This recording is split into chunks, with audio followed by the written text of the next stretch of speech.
Welcome to the Slop Temple. We pray this video helps. In this video, I will explain how to play with your alt in Roblox Mobile. First, ensure your device can handle running 2 instances of the Roblox app, which often means having a newer smartphone or tablet. You will need to log into a different Roblox account on each separate instance of the application. This setup allows you to control both your main and alternative accounts simultaneously.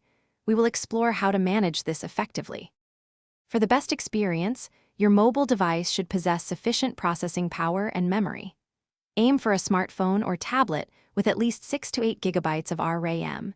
This helps prevent crashes and freezes. Remember to close all other open applications running in the background. A strong, stable Wi-Fi connection is also crucial to ensure both your accounts experience minimal lag during gameplay sessions. Once your device is prepared, you need to get both accounts into the same game. Log in your main account first and have it join the specific game you wish to play.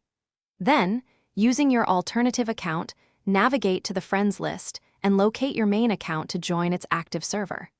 For games supporting private servers, sharing a simple code offers a straightforward way to ensure both accounts enter the exact same instance.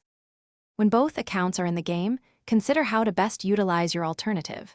Many players use their alt for farming resources, standing on pressure plates, or as an extra inventory slot. Practice navigating between your 2 screens quickly and precisely. You can assign simple tasks to your alt, like following your main account, which simplifies movement. This dual account strategy opens up new gameplay possibilities and enhances your overall experience. Thanks for watching. Consider subscribing if we helped you.